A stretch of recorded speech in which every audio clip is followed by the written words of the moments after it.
Hello ladies and gentlemen, and welcome to the channel. My name is VirtualNunchucks. I hope you guys are having a great day. I hope this video finds you well, and I hope you had a great weekend. Today what I have for you are the games that defined a generation. We've just finished the PS4, not really even finished it yet, but PS4, Xbox One generation is officially closing its doors and closing the chapter of that generation, and we are on the cusp of PS5 and Xbox Series X, and the generation will give us a lot of games, we know that. But I wanted to talk about very quickly about games that define the generation for me. Now, I will mostly be talking about PS4 games because that's what I play on. I don't have anything against Xbox One or Xbox Series X at all. I play what I have. So I really quickly want to mention there's no way in the world I could put all the great games in this list. It would be like a 4-hour long video, and I'm not doing that. But I will very quickly mention the honorable mentions, and some of these are third-party titles.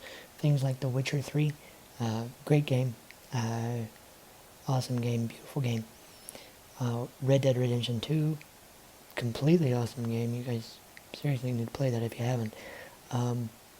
You know, Assassin's Creed Black Flag, when it came out, still is one of the best Assassin's Creed games ever, and it was the most fun I've had with an Assassin's Creed title in a very, very long time, and still love to play it every once in a while. You know, there were just so many. Last of Us Part 2 reviewed very well and is considered by many to be a great game. So I can't possibly name them all, but I'm going to try to name my favorites for this generation for me. You can fill in the gaps from games I missed or games that you liked in the comment section below, because I can't possibly play them all. You know, I try, but I can't. So just let me know in the comment section below. If I missed one, if I didn't mention one that you really loved, then leave in the comment section below. Let me know games that I missed. But let's talk about some games real quick. For me, and these are in no particular order, by the way, but I'm just going to mention them. For me, one of the best games I played was, and I know I'm going to get hate for this one, but Death Stranding was actually something I enjoyed. It was different in that you were practically by yourself the entire game, and it was odd. But at the same time, it was very, very beautiful to look at, and it was challenging to get from point A to point B with all this stuff on your back and trying to make these deliveries and dodge BTs, and it had this weird it had this weird, I can't talk, had this weird, quirky, there it is, story that I just tried to wrap my head around and sometimes still can't, even though I understand it now. It was just so strange, and it was enough, you know, that it got my attention. And what I really liked about it is, because it was so different, because you were isolated pretty much from the rest of the world, and you were trying to put it back together again. Especially now, having gone through what we've been going through in 2020, it kind of resonates a little bit more than it did before, because a lot of people are having to stay at home like they did in the game. People don't go out much. They don't do a whole lot because it's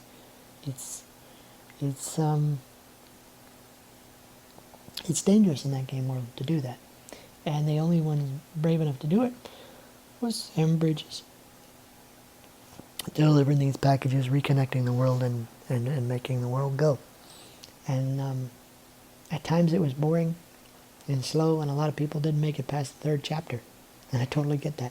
I did, and I enjoyed it, especially once I got past the 3rd chapter. It was pretty good because the story started to pick up, and you started to understand what the heck you're doing, why am I carrying all this stuff, and you also understood a lot more about the world that you're in, and it made for some interesting gameplay. I enjoyed it very, very much, and again, like I said, I know I'm like the minority around here with that one, but it was something unique at the time, and it resonates a little bit more now than it did when it came out.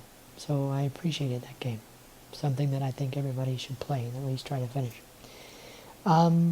Next game I want to talk about is Horizon Zero Dawn. Now I know I put this on a lot of top 5 lists or top 10 lists before, but this game, especially when it came out, was unlike anything we'd seen before. Yes, we'd all seen the post-apocalyptic. I can't do it today. I just can't. A post-apocalyptic games. We've seen the, zombie games. We've seen the world's ending games, and it's terrible. And these are the survivors, and this is what we have to do.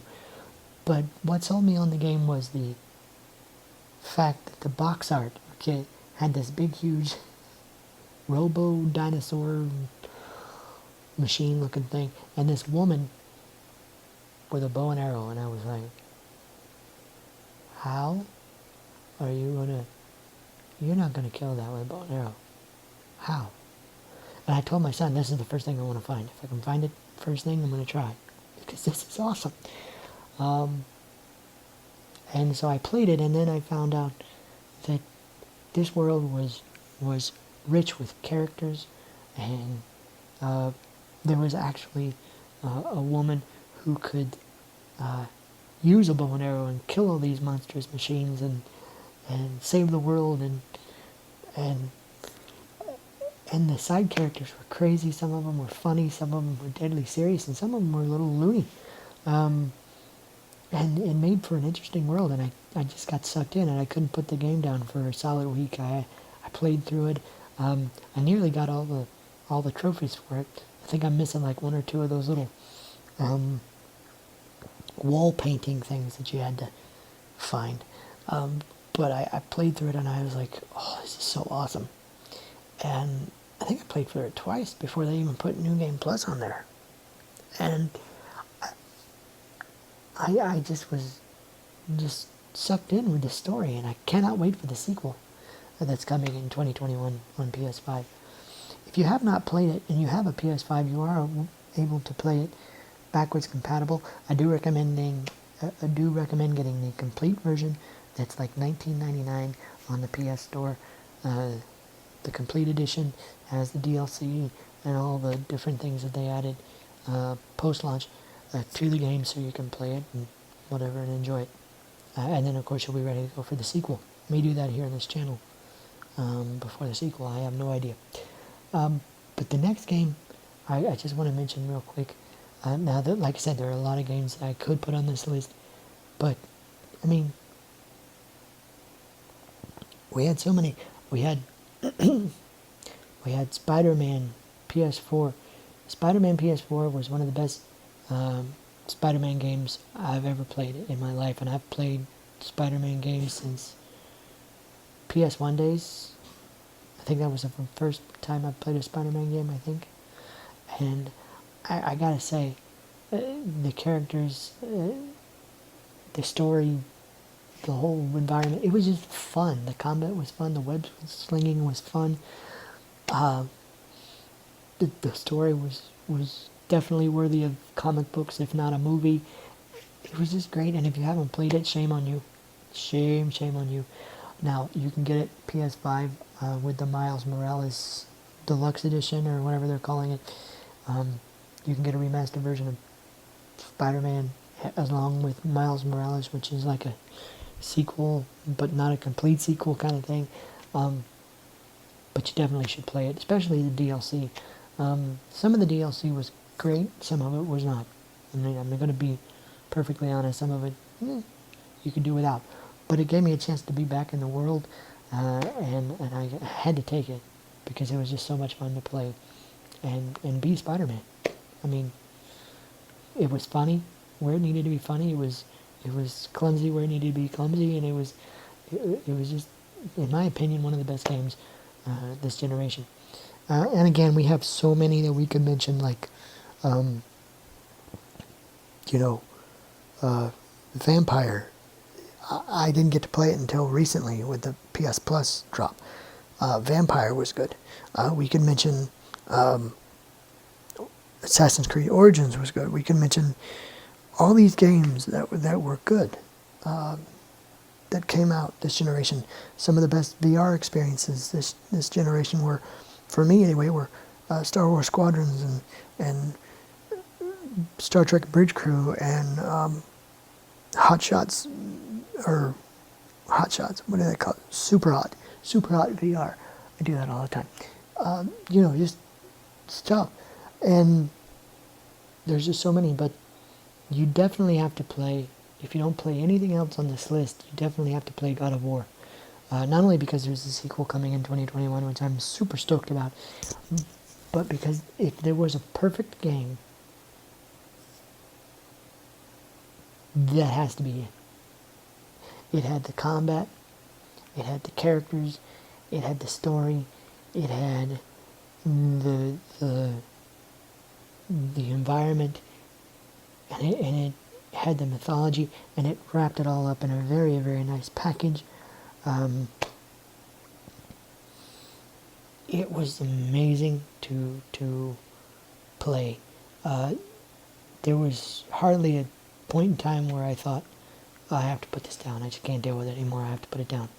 The only exception to that may have been the Valkyrie fight. I put it down then, walked away from it for a couple hours and came right back because it just irritated me, but it was amazing. There were no loading screens. I mean, they were hidden, but there were no loading screens. There was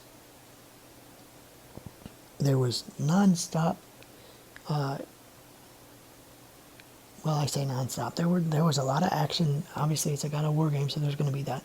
But it was just so well written and so well done that when I finished the game, I could not wait to play the next one. I mean, because I knew there was going to be a next one. I mean, there has to be, right? So I was like, so when's the next one coming out? Please tell me next year. Please tell me next year. Or 2 years from now. But unfortunately, we're not getting it until 2021. It's okay. I can wait. But it's something that I definitely think you need to play. If you don't play anything else, play that one. That doesn't take away from the fact that Uncharted 4 is a great game. Great way to end that franchise. Or at least the main characters of that franchise. It's a great way to finish that. Doesn't take away from Uncharted Legacy. That was a good one too. But Uncharted 4 was a great way to end Nathan Drake's story. It doesn't take away from things like I said, The Witcher 3, Red Dead Redemption 2. It doesn't take away from Arkham Knight. Arkham Knight was a good one. Batman Arkham Knight was a good one. It doesn't take away from any of those other games. But man, if you wanted to play some really great games, you needed a PS4 this generation, and it was amazing. Ratchet and Clank was a good one. I have it. It's here. Just a lot of good games, and I would totally recommend you give it a shot. Let me know in the comment section below your favorite games. Like I said at the beginning of the video, if I missed one, if there's some games that really spoke to you that I didn't mention on this list, then leave them in the comment section below. Cannot wait to see what PS5 and Xbox Series X looks like. I said when they announced the PS5 and Xbox Series X and looked at the specs that it's going to be basically who has the best games this time around, who has the best exclusives, and you know, because the hardware is almost identical and it's almost the same, but it's just going to be who has the better stories to tell, and I cannot wait to see what it brings. So yeah. Anyway, guys, you can follow me on Facebook.com/VirtualNunchucks, over on Twitter @VNunchucks. I'm there most of the time, and I'm also on YouTube, obviously, but I'm also on Twitch, twitch.tv/VirtualNunchucks. Hope you guys will like the video, subscribe if you're new, hit that notification bell, and again, leave me a comment down below. What was your favorite games of this generation? What did I not play? Because there's a lot that I haven't played yet. Still got a backlog that I'm trying to get through before I get a PS5. So let me know in the comment section below what your games were that you just couldn't live without in the Xbox One and the PS4 generation. Hope you guys have a great day, and we will see you in the next video. Tomorrow we're going to talk about some unfortunate PS5 news. So stick around for that. Hope that you guys will be around, and I hope to see you there. So have a great day. Bye, guys.